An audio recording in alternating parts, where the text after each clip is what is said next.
Connor Harrington, the CEO who always believed money could buy anything, stands frozen in the mansion hallway. His heart races, a cold pit forms in his stomach, and his hands tremble. In front of him, 7-year-old Jake does something he never imagined. He listens calmly to Linda, the new caregiver. He follows every word, no tantrums, no shouting, as if discovering a whole new world. Connor feels a mix of disbelief, fear, and curiosity. What is happening to my son? Who is this woman who has achieved what no one else could? Can you imagine what happens when a difficult child finally meets someone who truly understands their heart? And how will this change not just him, but the entire family? Before diving into this emotional story of love, boundaries, and transformation, make sure to follow the channel to catch every chapter of this incredible journey. The Harrington mansion stood on top of a hill, its windows glowing like the eyes of a giant watching over the city below. Inside, silence was not peace but fear. The marble floors echoed only with whispers and hurried steps of servants who lived as shadows. They carried trays with trembling hands, lowered their eyes, and moved as though the walls themselves could punish them. And at the center of this kingdom of wealth was not the powerful CEO Connor Harrington, but a boy of only 7 years old. Jake Harrington, the little king of the mansion. The child's voice, sharp and commanding, had become the law under that roof. "Bring me my juice now. And don't look at me," he barked, his small chest rising with authority far too heavy for his fragile frame. His golden hair fell over his forehead, his hazel eyes glinting with a mix of defiance and loneliness. The servants obeyed instantly, hearts pounding, cold sweat trickling down their backs. No one dared resist him. Jake's tantrums were not merely childish. They were storms.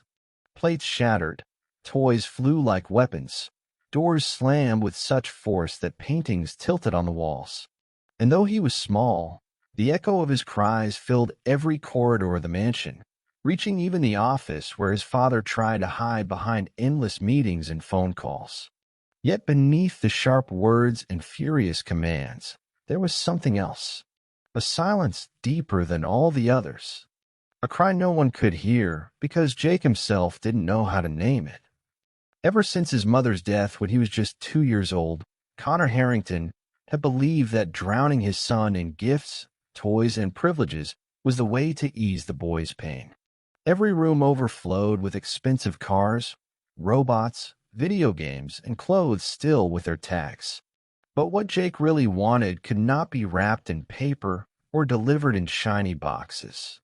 He wanted arms that held him, a voice that soothed him, a love that dared to set boundaries. But Connor, blinded by grief and pride, could not see it. The CEO who commanded empires sat night after night in his leather chair, his tie loosened, his hands shaking with exhaustion, convincing himself he was a good father because his son lacked nothing material. But deep down, Connor knew. He knew when he saw Jake's eyes, empty, restless, burning with a fire that was really just hunger for love. Still, Connor was afraid to admit it. He's fine. He's strong. He'll grow out of it, he told himself, forcing a sigh of relief that never reached his chest. The truth? The mansion glittered on the outside, but inside it was filled with screams, tantrums, and an emptiness no wealth could silence. Jake's world was built on control. And control was the only way he knew to keep the loneliness from swallowing him whole. One late afternoon, as the sun painted the windows with orange light, Jake sat on a velvet chair in the living room, his small hands gripping a golden toy car. His eyes narrowed as he watched a servant hesitate at the door. "I said orange juice, not apple. Do you not listen?" His voice cracked, his face turning red. He threw the toy to the ground, the sound echoing like a gunshot. The servant bowed and scurried away, his heart racing, cheeks burning with shame. Jake crossed his arms, his lip trembling for a second. Then quickly he lifted his chin, forcing himself to look like a king. A king cannot cry, he thought. But inside, his chest hurt. His throat felt tight, a knot he couldn't explain. His small heart beat so fast it scared him, and he whispered to himself, almost inaudibly, "Why does nobody stay?" The walls didn't answer. They never did. Connor walked past the hallway, pausing for a moment at the door. He wanted to step in, to hug his son, to say the words his own heart longed to hear. But fear stopped him. Fear of being weak. Fear of making it worse. Fear of opening his own wounds. So, like always, he turned away, his expensive shoes clicking against the marble. And so the cycle continued, Jake screaming, Connor hiding, the servants obeying. A palace of wealth, a prison of silence. But everything was about to change. Because that very night, the front door opened to a woman whose presence would shake the foundations of the Harrington mansion. Her steps were steady, her gaze calm, and though her clothes were simple, she carried with her something the house had been starving for, strength wrapped in compassion. Her name was Linda Johnson. She didn't come with riches. She didn't come with power. She came with scars turned into wisdom and a heart that had survived storms larger than Jake's tantrums. A single mother of 3, Linda knew the language of pain. She knew the silence behind anger. And when her eyes first met Jake's, though he glared at her like a tiny emperor guarding his throne, she didn't see a spoiled child. She saw a wounded soul. And in that instant, something in the air shifted. The Harrington mansion, once ruled by fear and silence, was about to be tested by a woman who understood a truth that money could never buy.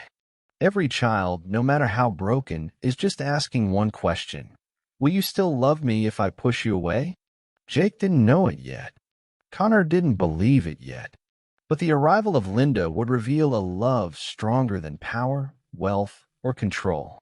A love that sets limits, heals wounds, and transforms lives. And life in the Harrington mansion would never be the same again.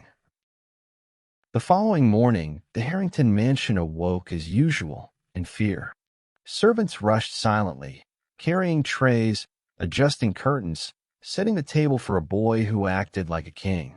Jake was already awake, stomping his small feet across the marble floor in his pajamas. His voice echoed through the hallways. "Where's my toy robot? I told you to keep it here. Do I have to do everything myself?" His hazel eyes burned, his face flushed with frustration. A maid bent down quickly to pick up the toy, but Jake kicked it away. "Don't touch it." "I said don't." His little fists trembled. He looked powerful on the outside, but inside his chest, his heart raced like a trapped bird, afraid of something he couldn't name. In the corner of the room, standing very still, was someone new. Linda Johnson. She had entered the mansion quietly, her steps measured, her breath steady, her eyes observing every detail. At 40 years old, life had carved both scars and strength into her face. She wasn't the kind of woman who blended into the background. Not because of her clothes, plain and practical, but because of the calm authority she carried, the kind that can't be bought. A single mother of 3, Linda had walked through storms that would have broken others. Bills unpaid, nights of hunger, tears shed quietly so her children wouldn't see. Yet she always rose again, her back straight, her chin lifted, her heart intact.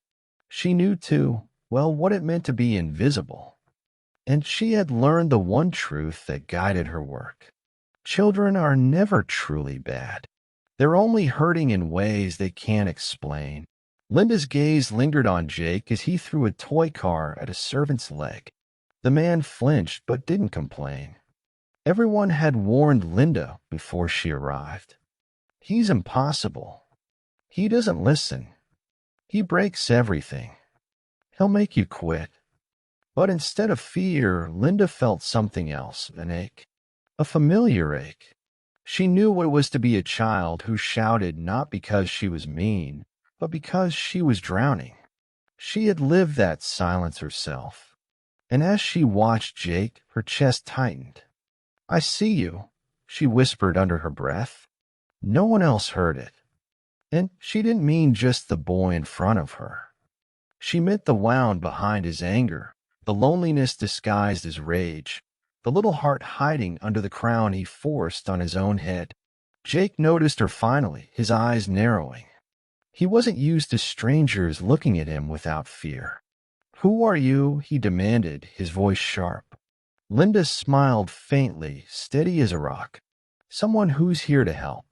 Jake crossed his arms. I don't need help. Everyone does what I say.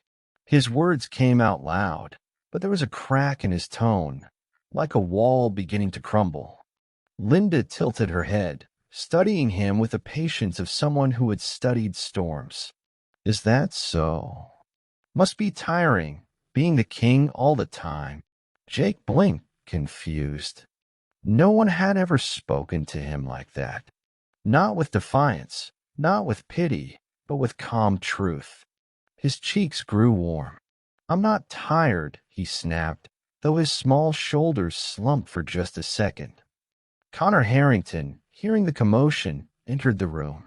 His tall figure filled the doorway, his suit immaculate even in the early hours. He looked at Jake first, then at Linda. His brow furrowed. You must be the new hire. Linda nodded politely. Yes.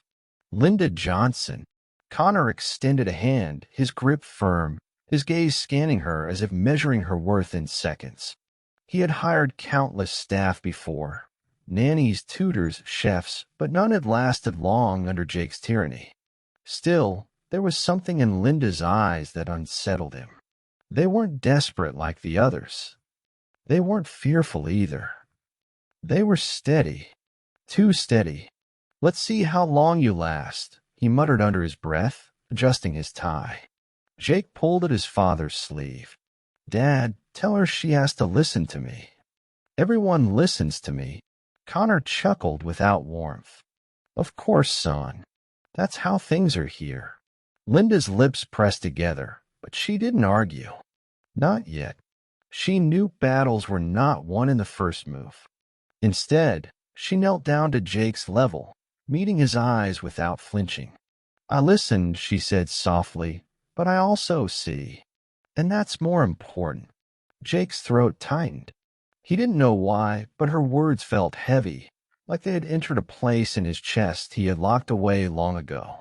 He turned his face abruptly. I don't care. Just bring me my juice. Linda didn't move. She simply stood, her presence like a calm sea against his storm. And for the first time, someone in the Harrington mansion didn't rush to obey. That night, when Jake finally went to bed, his fists unclenched and his breathing slowed. Yet his mind wouldn't rest. He whispered into the darkness, his voice trembling. Why didn't she do what I said? His heart raced, a mix of anger, curiosity, and something he hadn't felt before, hope.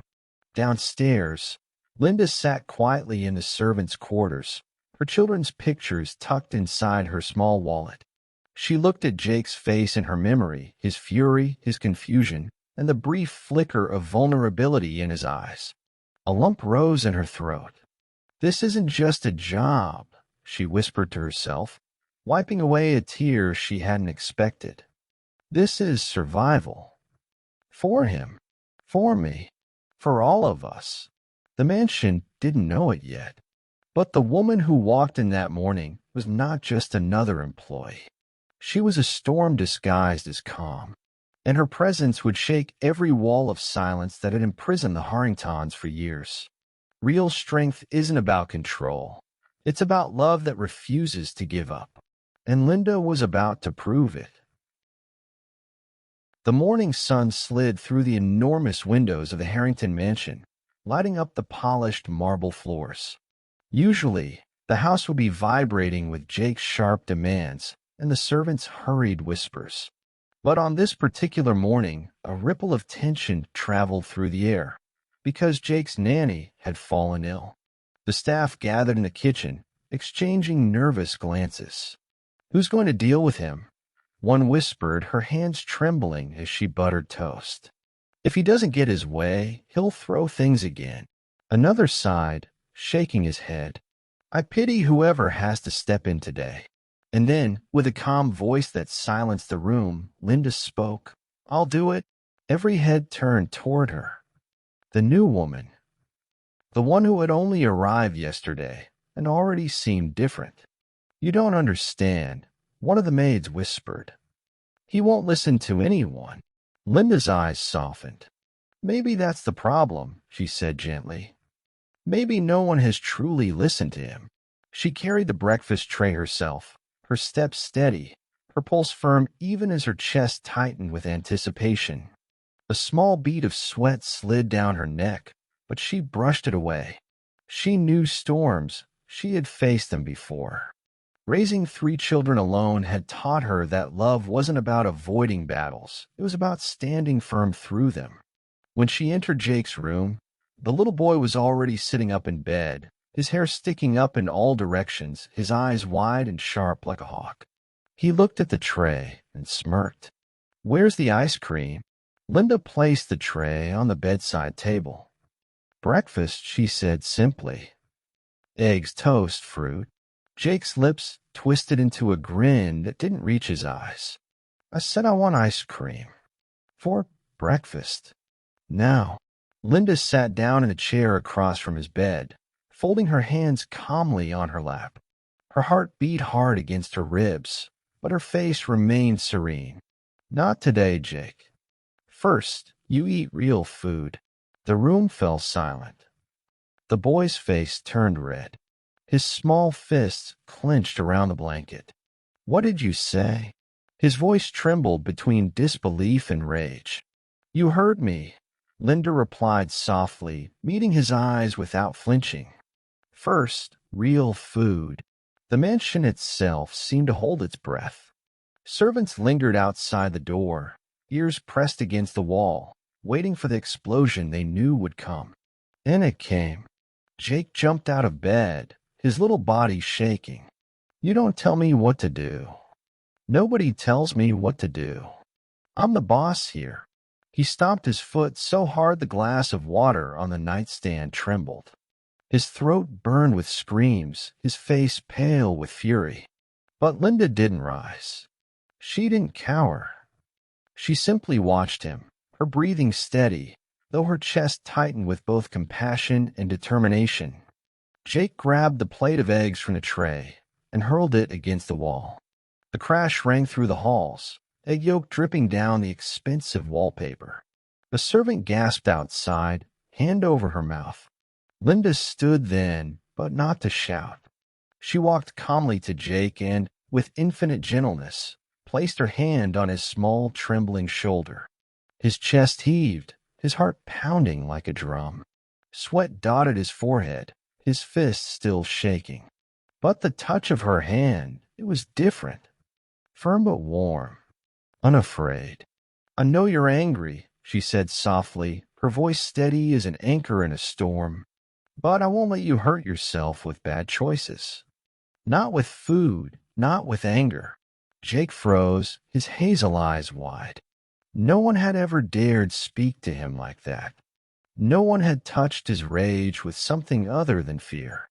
I hate you, he screamed, but his voice cracked halfway, breaking like glass. Linda's gaze softened further. No, Jake, you don't hate me. You're testing me. You want to know if I'll stay even when you push me away. Her words pierced through the fortress around his heart.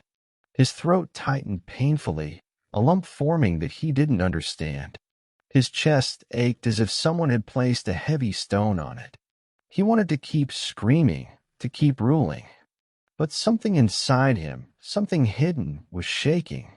He stomped once more, then collapsed back onto the bed, pulling the blanket over his head. His little body trembled, not with rage anymore, but with confusion. Linda didn't push further. She picked up the broken pieces of the plate silently, set the untouched toast back on the tray, and placed it gently on the nightstand again. I'll leave this here, she whispered. When you're ready, you'll eat. As she left the room, Jake peeked out from under the blanket. His breathing was still shallow, his cheeks damp with tears he didn't want anyone to see. His small heart beat erratically, not just from anger, but from something new, respect. That night, when the lights were out and the mansion fell silent, Jake lay in bed, staring at the ceiling. His hands clutched the blanket, his chest rising and falling slowly. "Why do I listen to her?" he whispered into the dark. His own voice startled him. He remembered her calm gaze, her steady hand, her words that cut deeper than any order he had ever given. For the first time in his short life, someone had not been afraid of him. And instead of making him feel powerful, it made him feel safe. Jake closed his eyes, a single tear sliding down his cheek. His lips trembled as he whispered something he couldn't even admit to himself. "Don't leave me." Down the hall, Linda sat by the window in her small room, watching the stars. Her own chest ached with memories of her children, nights when they had screamed in frustration, not from malice but from hunger, confusion, or fear. She wiped her eyes, whispering, "He's just a child." A lonely, hurting child. And though she had only just arrived, though she had only just faced her first storm in the Harrington mansion, Linda knew one thing for certain. This boy was going to change her life as much as she was about to change his. Sometimes the first no is the first act of love, and Jake Harrington had just received his first one. The Harrington mansion had begun to stir with subtle changes that did not go unnoticed. The servants, though cautious, began to whisper to one another in amazement. "Have you noticed?" one said, lowering her voice. He brushed his teeth without yelling this morning." "Impossible," muttered another, eyes wide. "He ate his vegetables without throwing them across the room." Indeed, Jake, the little king who had ruled with tantrums and terror, was changing. His tiny fists unclenched, his hazel eyes no longer burned with fury at every turn. Something in him had shifted, though the exact cause was a mystery even to the boy himself. Connor Harrington noticed first in the morning. He had been pacing in his study, the leather chair behind him creaking as he leaned over his desk, reviewing financial reports, contracts, acquisitions, the usual trappings of a CEO's life. But no numbers, no graphs, no meetings could prepare him for the sight that made him freeze. Jake, the boy who had once struck fear into every corner of the mansion, now sitting quietly at the breakfast table, spoon in hand, actually eating porridge. Connor's throat tightened. His fingers curled around the edge of the desk, knuckles white. What is happening here? He thought, a cold knot forming in his stomach. He moved closer, peering into the dining room. Jake smiled faintly as he spread butter on a piece of toast. "Good morning, Dad," he said in a voice softer than Connor had ever heard. The little boy's cheeks were flushed with the warmth of a simple routine, not the blaze of anger. Connor felt something unfamiliar, panic. His chest felt tight, a cold sweat forming on his back. Why is he? He muttered under his breath. Linda stood nearby, calm and steady, arranging napkins on the table. "Good morning, Mr. Harrington," she said lightly, though her own heart raced at the tension in the room. Connor's jaw tightened. This isn't right," he said, voice sharp. "My son doesn't answer to a maid." Linda met his gaze steadily. "He's not answering to me because I'm a maid," she said softly. "He's listening because someone finally gave him what he truly needed, limits, guidance, and respect." Connor's face flushed with anger. His hands clenched into fists at his sides, and he felt the familiar surge of pride and entitlement rise like a tide inside him. "I've given him everything. Everything. And this is how he behaves." Linda's lips pressed together. She could see the storm brewing in him, the fear hidden behind the rage. "Giving everything isn't the same as giving what matters," she said, her voice gentle but firm. "Love without boundaries becomes poison. Children need guidance. They need someone to stand firm, even when it's hard." The words hit Connor like a cold gust. He turned on his heel, walking toward the kitchen, fists clenched so tightly his nails cut into his palms. "You're fired," he spat, the syllable sharp, ringing through the room like a gunshot. The air froze. Even the silverware on the table seemed to shiver. Jake's little body stiffened, eyes wide, chest rising and falling rapidly. A knot formed in his throat. Don't, don't leave me, Linda," he whispered, barely audible, voice cracking. His small hands gripped the edge of the table, knuckles white, his tears welled up in his eyes. Linda's eyes softened, and for the first time she felt a pang of fear, not for herself, but for the boy. She had seen children broken by loss before, by absence, by neglect. And Jake's heart was fragile. Yet she also knew that bending now would undo the first glimmer of change. "I'm sorry, Jake," she said gently, kneeling to his level. Her hand brushed his hair back, careful not to startle him. "I can't stay if I'm not allowed to do what's right for you." His small lips trembled. His chest heaved. But I need you," he whispered. The words were raw, filled with panic, desperation, and a vulnerability no one had seen before. Connor stood rigid, fists trembling. He watched the exchange, feeling a strange mixture of fear, anger, and he hated to admit it, guilt. He's afraid of losing her, he realized, the thought like a jagged blade twisting in his chest. His pride screamed, "How can Maid have power over my son?" Yet, deep down, he could not deny the truth. Linda's presence had changed everything. Linda slowly stood, picking up her bag. She glanced at Connor one last time. "Love isn't about giving everything you can buy," she said softly. "It's about giving what a child truly needs. And sometimes that means saying no." Then she walked to the door, shoulders squared, her heart heavy but resolute. She opened it and stepped out. The sunlight hit her, illuminating the determination in her eyes. Jake's small body shook as he ran toward her, sobs escaping uncontrollably. "Please, don't go. I can't. I can't." His little fingers gripped her sleeve. His heart raced violently in his chest, cold sweat forming on his brow, tears streaking his cheeks. He was terrified that the only person who had ever understood him might leave. Linda's eyes glistened with unshed tears. She looked down at him, her own heart aching. She knew the power of presence, of someone truly seeing a child. But she also knew that returning now without a clear boundary would undo everything. "Jake, I have to go," she whispered, voice trembling, "but I will never stop caring for you. Never." The door closed behind her with a soft thud, but to Jake, it sounded like a slammed gate, cutting the air, cutting his chest, cutting the fragile thread of hope he had begun to trust. Connor felt the emptiness immediately. The mansion, which had always echoed with his son's screams, now felt unnervingly silent. Every corner, every marble surface, every shadow seemed to whisper that he had made a grave mistake. His chest tightened, a knot forming in his stomach. For the first time, he truly understood something he had spent years refusing to see.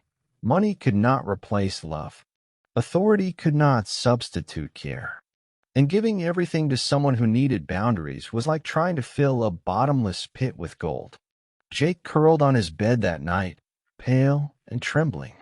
His small fingers dug into the sheets, his lips quivering as he whispered, Why does she have to leave? She's the only one who gets me." Connor stood in the doorway, silent, tears blurring his vision. For the first time, the CEO who ruled empires felt powerless. Powerless before a child's fragile heart, powerless before the simple truth.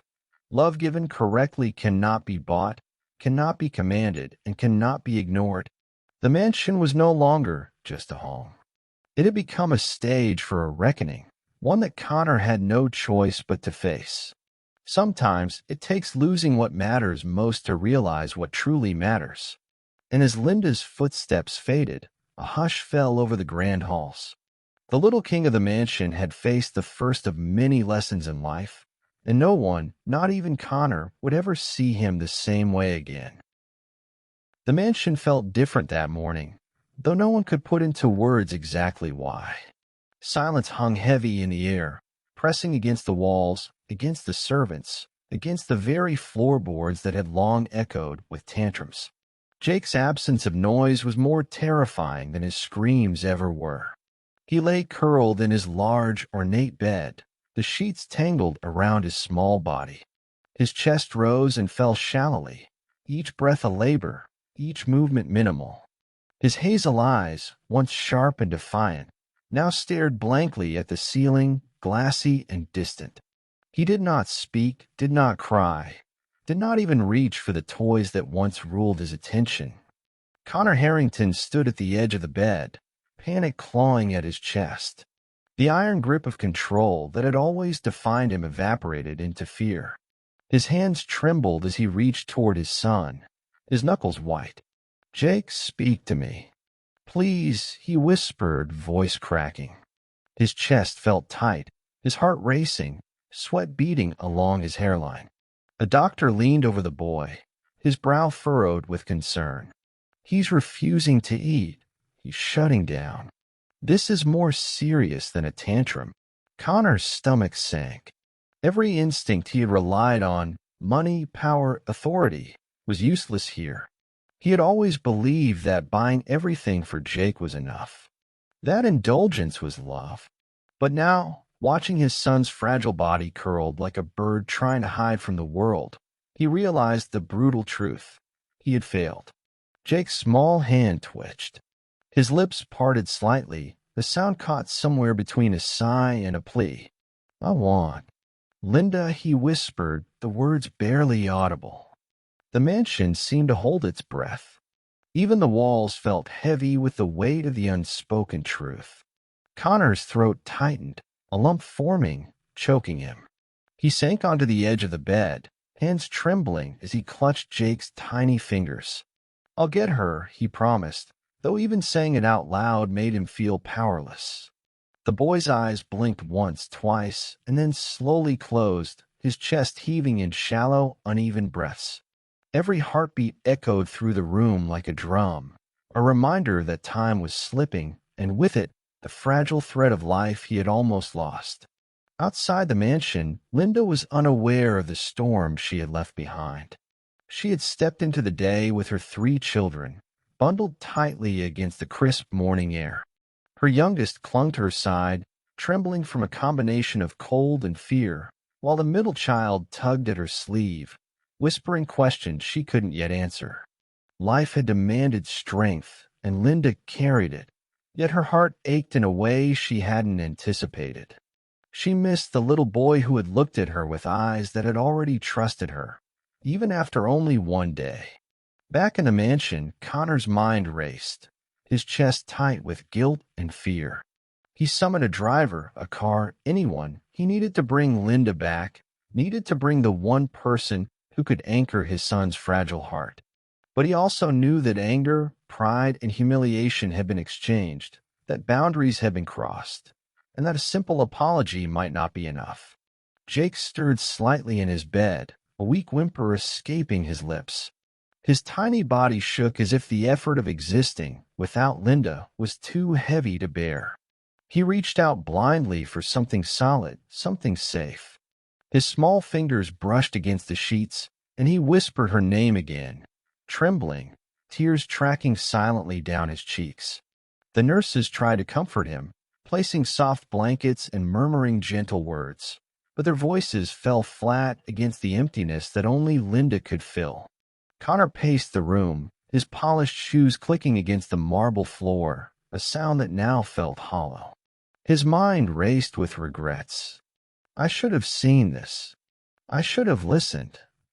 I thought giving him everything was enough." He sank into the chair next to Jake, hands shaking as he held his son's limp fingers. "Ah, I was wrong, son," he whispered, voice choked. I thought that giving you everything would protect you. I didn't know. I didn't know you needed her." Jake's lips quivered, his chest rising and falling weakly. She knows me, he murmured. His small voice trembled as if the words themselves carried the weight of a lifetime of longing. She cares. Connor's heart shattered. The CEO who commanded empires, who had faced boardroom battles and negotiations with the power to shape markets, felt powerless in the face of a child's fragile life. Power and wealth were meaningless here. Only love, only presence, only someone who understood what Jake needed could matter. Minutes stretched into hours. Connor sat there, whispering apologies, rocking his son gently, feeling his little heartbeat against his chest. Sweat formed along his temple, his throat a knot of fear, and every instinct screamed at him to fix it, to buy it, to command it, to solve it with authority. But there was no authority strong enough. Only Linda could heal this. Finally, Connor stood, heart hammering, a cold chill running down his spine.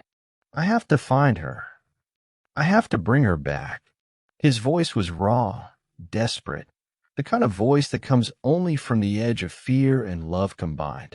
He dashed to the car, hands gripping the wheel so tightly that his knuckles whitened. His chest burned with every breath, sweat dripping down his back. The streets blurred as he drove, each red light, each honk of another car, only heightening the urgency. Linda, outside the city in a small market, laughed softly with her children, unaware of the storm she had left behind. Connor's car screeched to a stop nearby. The door flung open, and he ran toward her, lungs burning, shirt damp with sweat, heart racing violently. Linda, please. You have to come back, he shouted, voice raw, urgent, cracking with emotion. His eyes glistened with tears, reflecting the desperation he could not contain. Linda froze, her children clinging to her, and her chest tightened. She saw the fear, the regret, the sheer truth in his eyes. She wanted to look away, to protect herself and her children, but something in her heart, a spark she could not ignore, stirred. Connor fell to his knees, breathless, hands outstretched. I was wrong. I thought giving him everything was love, but you gave him what I never could. Boundaries, safety, real love. Please come back. Without you, he may not survive. Linda's eyes filled with tears. Her chest ached, her heart pounding in conflict. She looked at the children, their small hands gripping her skirt, then at Connor, then imagined Jake's tiny face curled in his bed alone. The weight of it pressed down on her, and for the first time, she understood the power she held, not through authority, not through obedience, but through care, presence, and love. And in that instant, the decision became clear. The city was cold that evening, the kind of autumn chill that crept into bones and made lungs ache with each breath. Linda walked quickly along the cracked sidewalk, her 3 children clinging to her sides, their small hands cold in her own.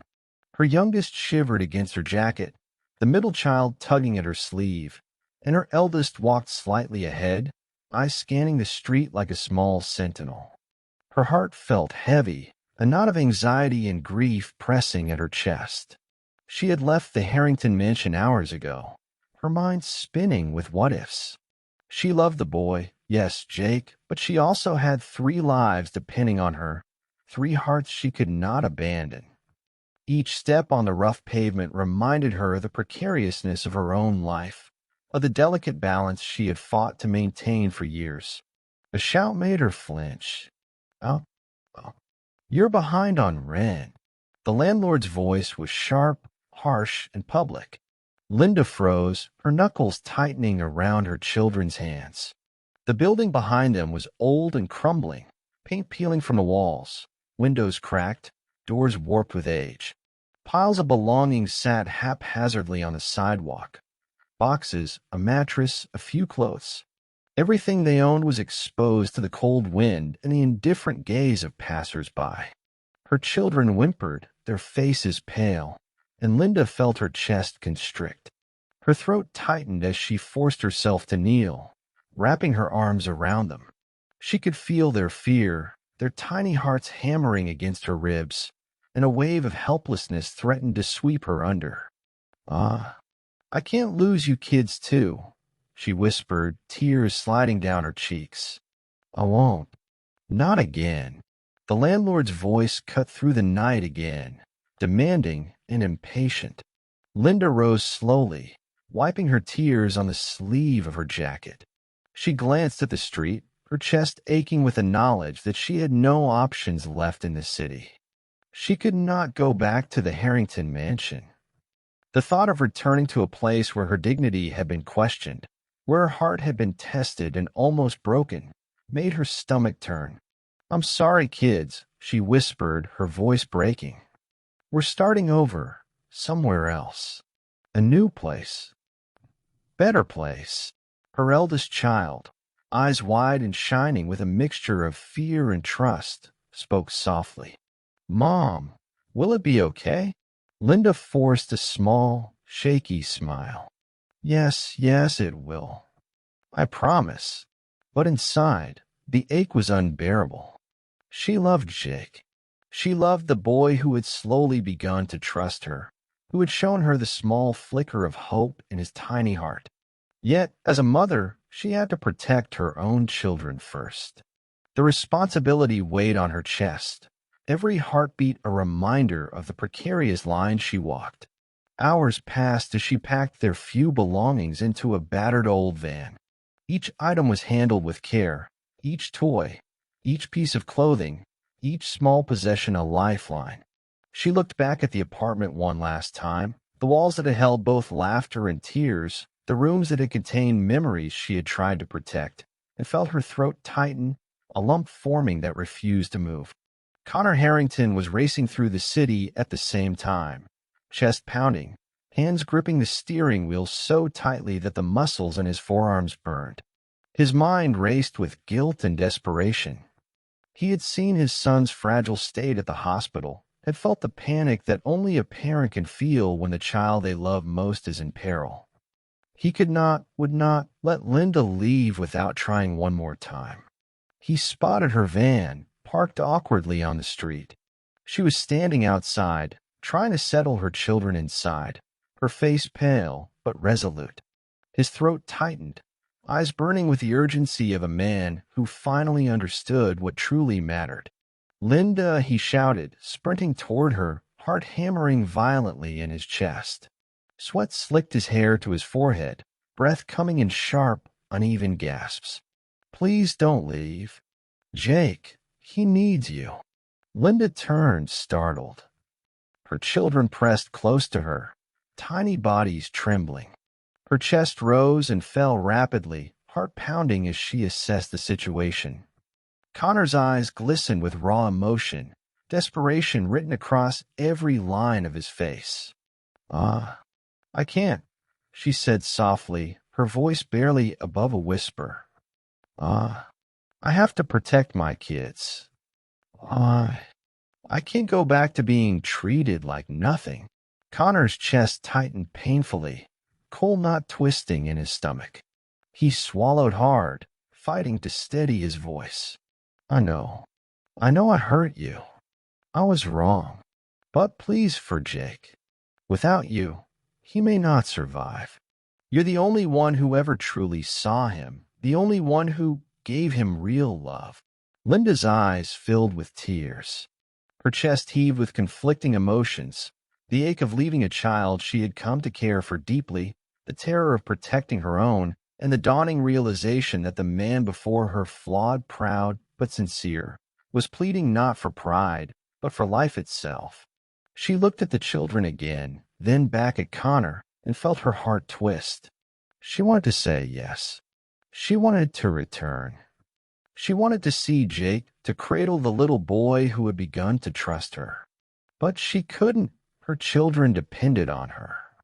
And yet, a whisper of hope stirred her chest, the faint promise of possibility.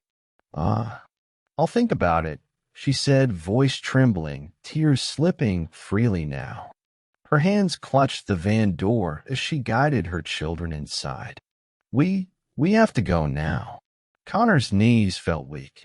He watched helplessly as the van began to pull away, every second stretching into an eternity. His heart thundered violently in his chest, cold sweat dripping down his back, his throat tight with fear and regret. He realized, with gut-wrenching clarity, that love wasn't something he could command, force, or buy. It was fragile, delicate, and yet the strongest force in the universe. Linda drove away, van carrying not just her children, but a piece of Jake's heart and, in some ways, a piece of Connor's as well. The city lights blurred past them, a whirlwind of motion and change. Inside, her children huddled together, sensing their mother's conflict, and she hugged them tightly, whispering promises she prayed she could keep. And somewhere, far behind them, the Harrington mansion sat silent, the echoes of Jake's small sobs lingering in the marble halls. A home that had once glittered with wealth now felt hollow without her presence. Sometimes love demands courage not just for ourselves, but for those we hold most dear. And sometimes the bravest choice is walking away to protect what matters. The van disappeared into the night, carrying a mother determined to survive, a family clinging to hope, and a heart that had learned painfully that even the strongest love is measured not by possession, but by care and protection. Jake's hospital room felt colder than usual, though the heater hummed in the corner. The walls, sterile and white, pressed down on him like a heavy weight. He lay tangled in blankets, his small body trembling, pale and fragile. Each breath seemed to require effort. Each blink was slow, and his little fingers twitched as if searching for something solid, something safe to hold on to. Connor sat beside him, knuckles white as he gripped his son's tiny hand. Sweat ran down his back, heart hammering violently in his chest, a lump lodged in his throat. He had spent hours pacing, thinking, questioning how he had let things spiral so far. And now, seeing his son like this, broken, silent, desperate, he felt powerless in a way he never had before. "Dad." Jake's voice was barely a whisper, trembling like a fragile leaf in a storm. "Dabbering." "Linda." The words hit Connor with the force of a punch to the chest. He felt his knees weaken, a cold chill running down his spine, eyes welling with tears.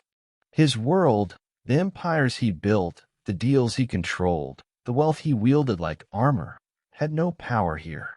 Only Linda's love, her guidance, her presence could reach his son now. "Ah, I will, Jake." Connor choked out, voice raw, breaking under the weight of desperation. "I promise. I'll bring her back. I won't let anything happen to you." Jake's lips trembled, and his small body shivered as relief and fear collided inside him. His eyes, hazel and bright with vulnerability, searched his father's face. "Please, don't let her go. Not again," he whispered, tears glistening, dripping onto the pillow. Connor's chest felt as though it were being crushed. He had always believed that giving Jake everything, every toy, every privilege, every indulgence was enough. But now he understood the painful truth. Love without boundaries, love without presence, love without understanding, could break a child. It could almost kill them. He rose, determination replacing the fear that had gripped him moments ago. His shirt was damp with sweat, his hair plastered to his forehead, but his steps were purposeful as he left the room. He had no time to waste. Every second counted, every breath mattered. Outside, the city lights glimmered against the night sky as Connor raced toward the bus station. His pulse thundered in his ears, chest tight, hands gripping the steering wheel so tightly that pain shot up his arms. He replayed every mistake in his mind, every moment he had misunderstood Jake, every time he had thought gifts and indulgence could replace true care. There, standing with her suitcase and her 3 children clinging to her, was Linda. Her back was straight, but her shoulders bore the invisible weight of the past hours, the confrontation, the humiliation, the struggle to protect her children. She looked back, eyes wary, heart pounding as she caught sight of Connor sprinting toward her, face flushed, voice raw with emotion. "Linda," he shouted, breath ragged, chest heaving. Sweat stung his eyes as he ran, his legs moving faster than he thought possible. Please, don't go. Jake, he needs you. I was wrong. I was so wrong. Linda froze, the children clutching her tightly. Her chest rose and fell quickly, heart pounding, throat tight. She could see the fear and guilt etched on Connor's face, the kind of raw honesty that only desperation could reveal. I need you to understand, Connor said, voice breaking. I thought giving him everything was love. But you gave him what I never could, boundaries, safety, real love. Without you, he may not survive. Please come back. Tears filled Linda's eyes, and her chest ached as she looked at the children clinging to her. Her mind raced, torn between the boy who had begun to trust her and the 3 lives that depended on her. Her heart pounded violently, cold sweat forming on her palms. Could she risk returning? Could she risk exposing herself again? But then she thought of Jake, frail and fragile in a hospital bed, calling for her with a voice that was nothing but need. She felt a twist in her chest, a sharp, unrelenting tug that refused to be ignored. She swallowed hard, knuckles whitening around her suitcase handle, and finally she nodded, a single tear slipping down her cheek. Yes, she whispered, voice trembling but resolute. I'll come for him. Connor's chest loosened, and he felt a warmth spread through his body. Relief, gratitude, and awe collided in a wave that left him nearly breathless. He helped guide the children and Linda back toward the hospital, every step filled with a sense of urgency, hope, and redemption. Jake, lying in his bed, felt a flutter of hope rise in his chest. He heard the voices approaching, and his heart began to race again, not with fear this time, but with anticipation. His small fingers clenched the blanket as he whispered under his breath, She's coming back. And for the first time in days, Jake felt a spark of life, a thread of security that had been missing. The mansion's silence was about to be broken, not by fear or tantrums, but by love, care, and the reunion of hearts finally finding their anchor. Sometimes the smallest voice, whispered with need, can remind us of the love we've been blind to all along. The hospital corridors were quiet, the soft hum of machines filling the otherwise sterile air. Connor walked quickly, heart hammering in his chest, palms slick with sweat. Every step toward Jake's room was filled with urgency, every heartbeat a reminder of how fragile his son had become in the past days. Linda's footsteps echoed behind him, her children clinging to her sides. Her chest rose and fell rapidly, throat tight, heart pounding with a mix of fear, love, and determination.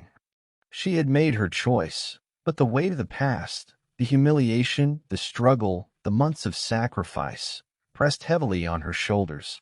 Yet one thought anchored her, Jake. The boy had called for her, had needed her, and she could not ignore that. As they entered the room, time seemed to slow. Jake lay on the bed, small and frail, his blankets tangled around him like a cocoon. His eyes, wide and glassy with exhaustion, lit up the instant he saw her. His chest heaved with rapid, shallow breaths, his tiny hands stretching instinctively toward her. Linda, he whispered, voice quivering, tears streaking his pale cheeks. Linda's own eyes filled with tears. Her throat tightened, a lump forming that made it almost impossible to speak. She hurried to his side, kneeling beside him, and wrapped her arms around his small frame. Her chest pressed against his, heart pounding in tandem with his fragile heartbeat. I knew you'd come, Jake whispered, a broken smile spreading across his face. His tiny hands clutched at her shoulders, desperate for the safety and love he had come to trust. Linda stroked his hair gently, brushing it from his damp forehead, tears streaming freely down her cheeks. Every child needs love, she said softly, voice trembling with emotion, but also limits, boundaries. Love isn't about giving everything. It's about giving what truly matters.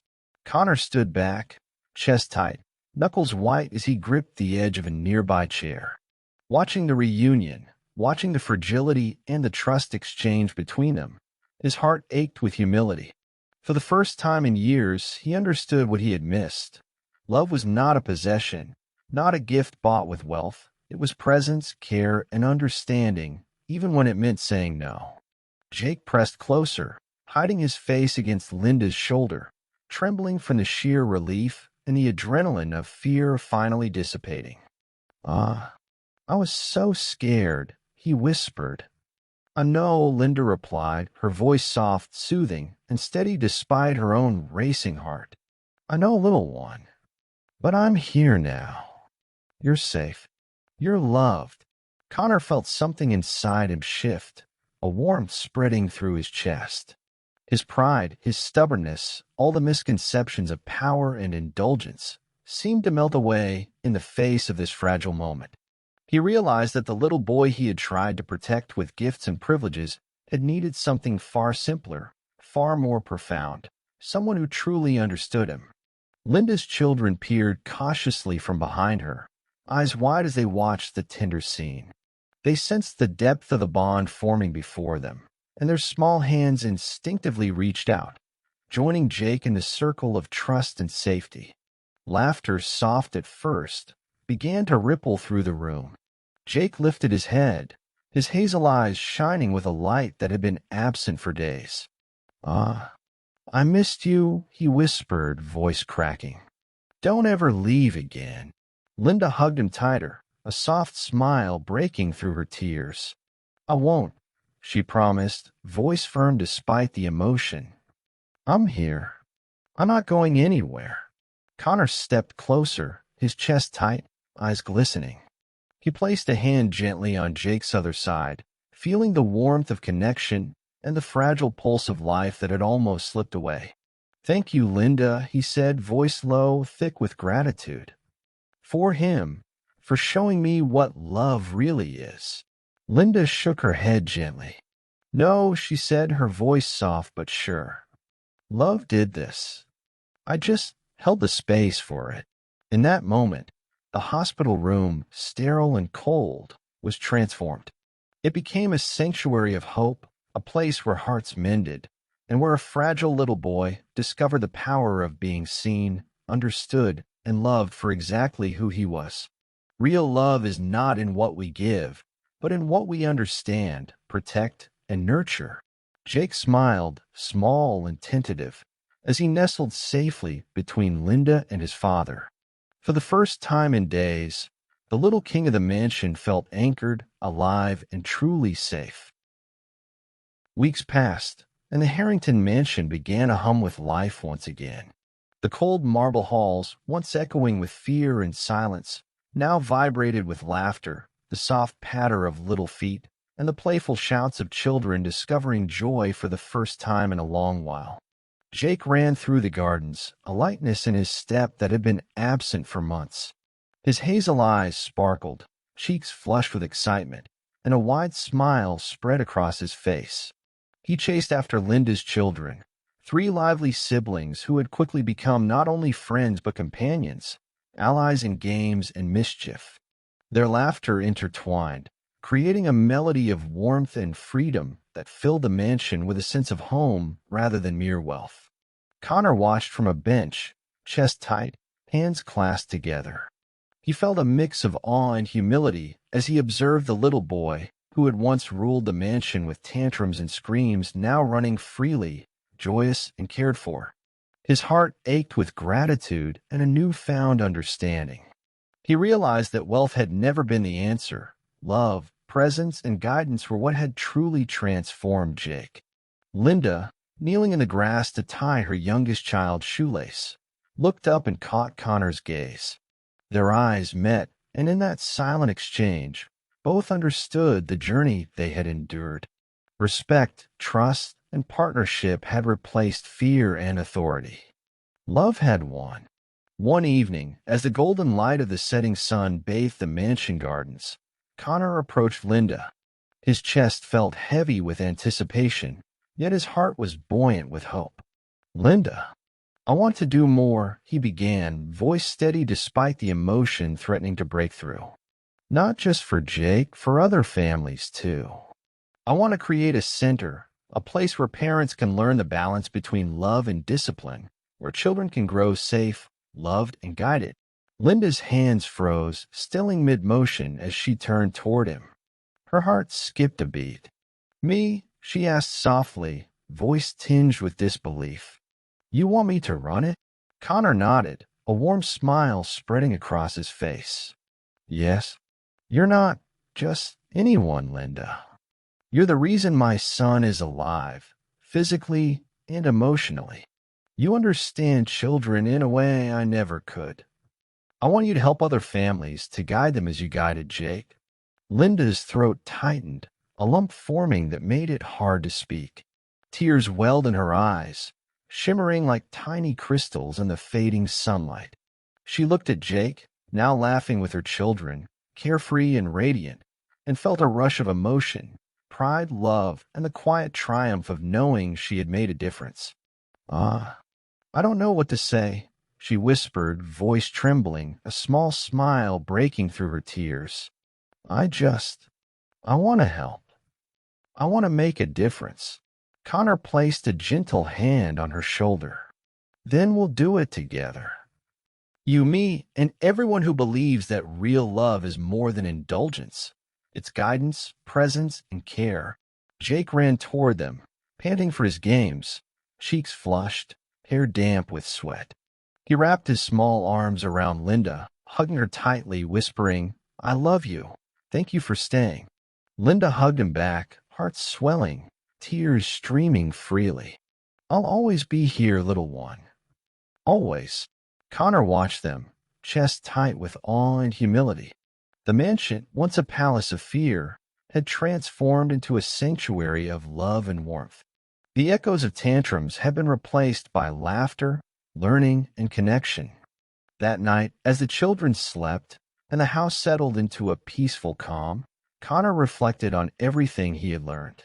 Wealth could buy comfort, but love, real, transformative love, was priceless. And the Harrington mansion, now alive with laughter and care, was no longer just a home. It was a testament to courage, dignity, and the power of understanding hearts. A home is not built with gold or marble. It is built with love, respect, and the courage to guide and protect those who matter most. Linda and Connor stood together by the window, watching the stars twinkle above the mansion. In that quiet moment, they knew that the journey had only just begun, not just for Jake, but for countless families who would one day learn that real love is not about giving everything, but about giving what truly matters. The Harrington garden glowed under the soft light of the setting sun, golden hues spilling over the flowers and manicured lawns. Jake ran freely among Linda's children, their laughter mingling in the warm air like the sweetest music. The little boy, once trapped in fear and tantrums, now chased and tumbled with abandon, his hazel eyes sparkling, cheeks flushed, and heart full of joy. Linda and Connor sat nearby, side by side on a wooden bench.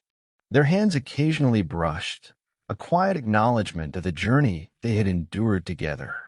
Connor's chest felt light, yet full, as he watched his son's laughter echoing across the garden.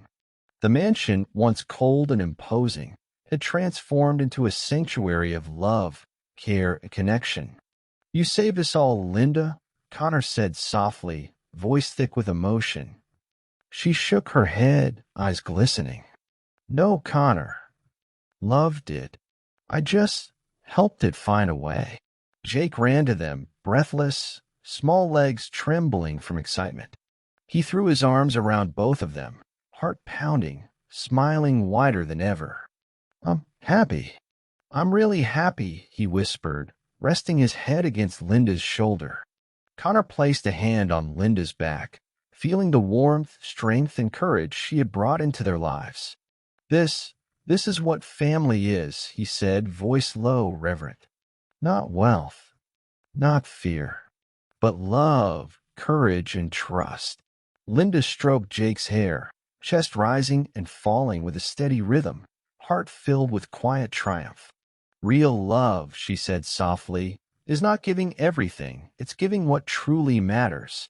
As the children laughed and played under the fading sunlight, a sense of peace settled over the mansion. What had begun as a house of fear had become a home of hope, of connection, of transformation. And for Jake, for Linda, for Connor, it was only the beginning of a life guided by love, boundaries, and understanding. True family is not born from blood alone. It is built from the courage to love, the patience to guide, and the heart to understand. If you enjoyed witnessing Jake's journey from fear to joy, don't forget to follow our channel for more inspiring stories of courage, transformation, and the power of love in the most unexpected places. Your next story is just a click away.